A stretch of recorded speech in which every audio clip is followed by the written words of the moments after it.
this here.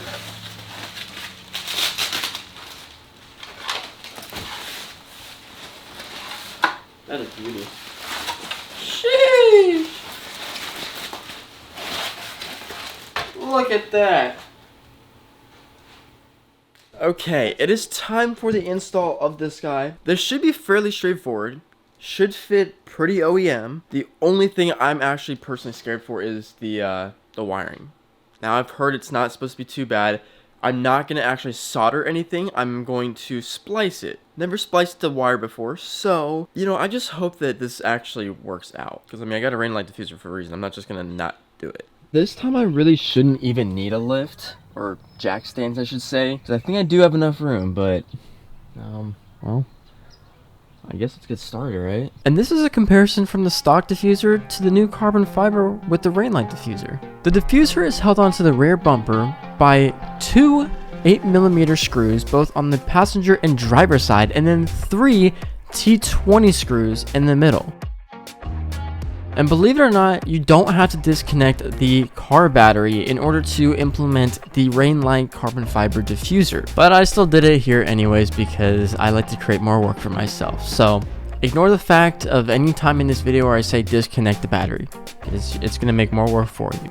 And I should be a little bit clearer. So the diffuser screws onto the chassis, but then clips into the rear bumper, making it all one piece. So to be very careful, I'm popping it out of each and every single slot, and then we're gonna line up the carbon fiber bumper just to see how well it could fit.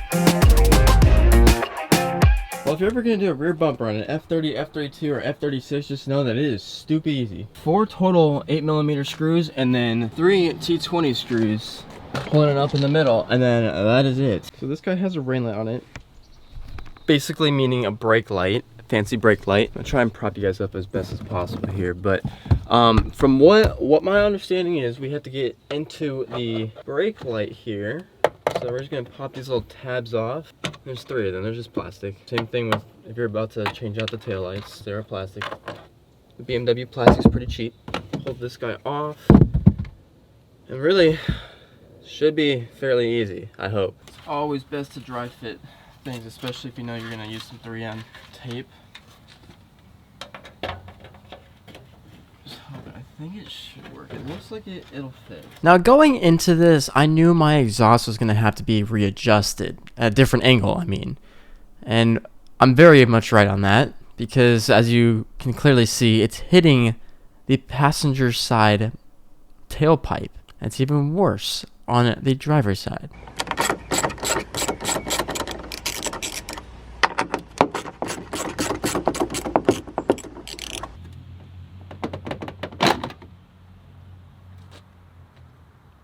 Okay, so it is fitted.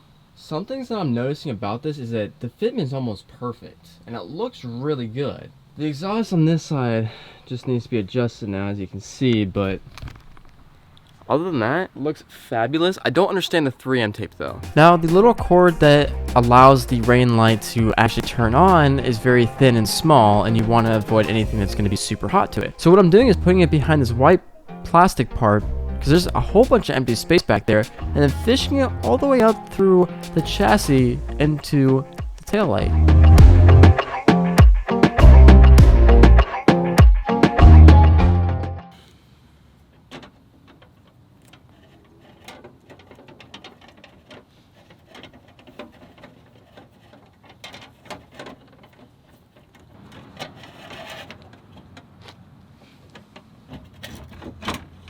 This honestly just became one of the easiest wiring jobs ever. I mean, look at this. Yellow to yellow, black to black, and red to red. Nice. Okay, another thing about this too. Oh no, I already scratched it. What I did was I put the wire actually behind this plastic guard here, which is really a whole bunch of empty space for more sensors and wires. So it doesn't even hurt to do that. But there's no room to do any 3M tape. And then these are the guys we're going to be using to splice these wires together. I think I'm going to need 3 potentially. Okay, so it's fully installed. I don't think it's really perfect fitment. You can definitely tell it's not perfect fitment, but I guess for carbon fiber stuff, you know, to have perfect fitment is going to be super rare. This is for an F30, F32, F36, blah, blah, blah. Same, basically same chassis. You can see it, like right here, it's not, you can't go fully in. There's no way of like fully trying to move it anymore. Great thing about this is that it doesn't actually destroy the wire, not like when you're soldering, so. Again, you do not need to disconnect the battery when installing this, so save yourself some time and effort and just keep the battery plugged in.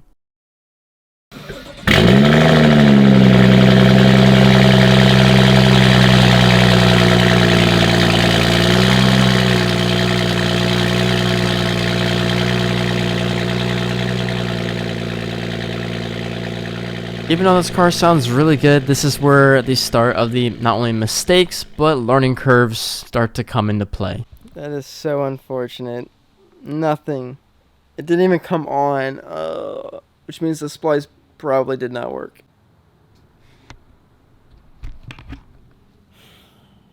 I really do record everything, that way I can see how stupid I am from certain viewpoints. I'm pretty certain I did this wrong because there's no actual plug for the rear diffuser. I was attaching it to the same wiring that goes to the taillights. But how would that make sense if I plugged it to these guys, even though technically it is powering it, when it's probably supposed to go to these guys here, which is the actual electronics and the power source from the car. I make these videos because I want to learn and I want to look back and be like, wow, especially when I get older, have more money, work on nicer cars.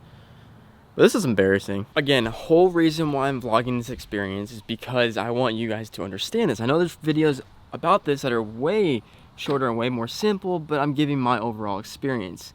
You know, I did these taillights because, well, I didn't have to cut into the actual OEM wiring harness, but this one I'm going to have to. Brown is going to go to black. This black and blue is going to go to red for the positive terminal, and then this this yellow and gray one is going to go to the yellow wire here. I am afraid. You cut it too short and you screw up, well, now you're screwed. If you cut it too long, at least you're safe. So I'm going to do that. And then instead of using these guys, I'm actually going to use these. These are actually called butt splices. They're way better, way more weather resistant too, because then you just heat shrink the outside, versus these guys, you can't do much.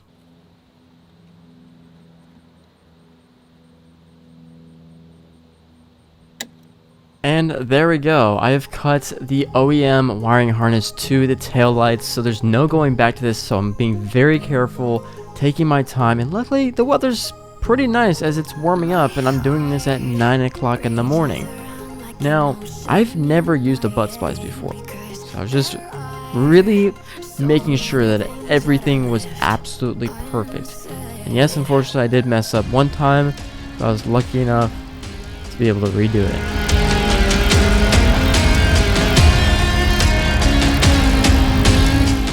Now these butt splices are exceptionally cool because even though you have to be super careful not to melt the wires, these come with a crimper as well as heat shrink on them. So essentially, as soon as you crimp them, you weather tight them, you're good to go.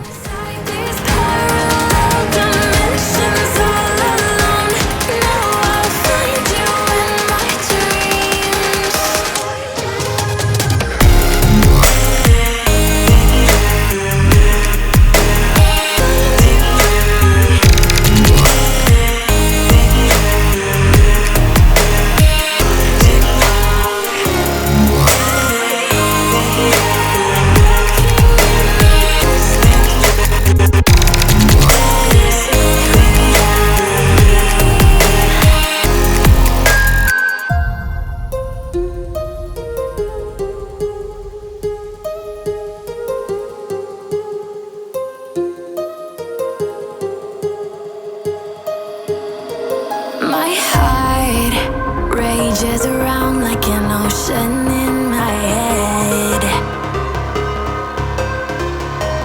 I really wish this wire that came with the diffuser was a lot bigger, because that was hell, and I'm not even sure if this is about to work, but let's try it out. Plug it back in. Wait, that's not true, because I gotta get a pin thing because I pushed the pin in. So I gotta get that first, plug it in, then we'll see if it works.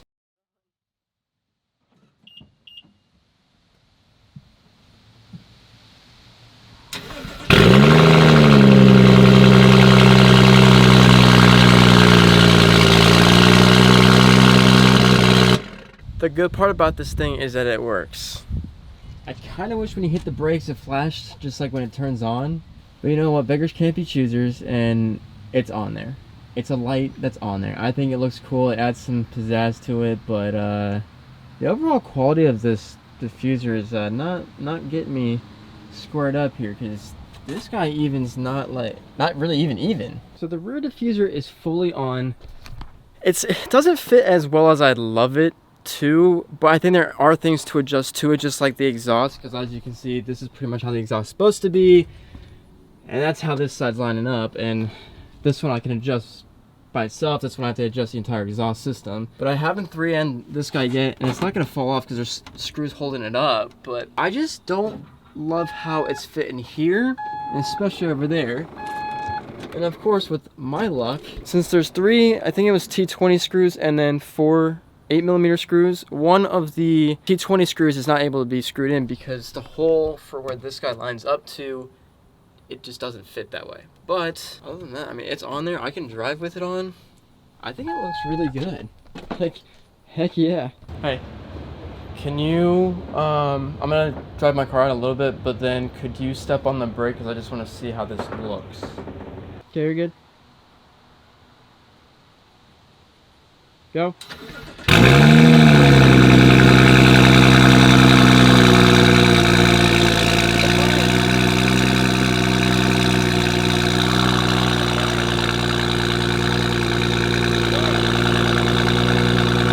Well, as you can see, it works, and I'm just very proud of myself for doing that. It actually wasn't nearly as bad as the wiring job as obviously the taillights were. A lot more discreet. Again, I wish it fit better, but it's the carbon fiber. Like, you gotta understand that not everything's gonna be one of one when you're doing carbon fiber. Like, there's a lot of things that you have to take account for, of like dimensions wise, so that's pretty damn close. I'm a little upset that one screw didn't make it in, but I hope you guys enjoyed this video. If you're new to this channel, go ahead and hit that subscribe button. A lot of stuff is gonna be coming for this car in like the next couple of days, so there's gonna be videos popping left and right.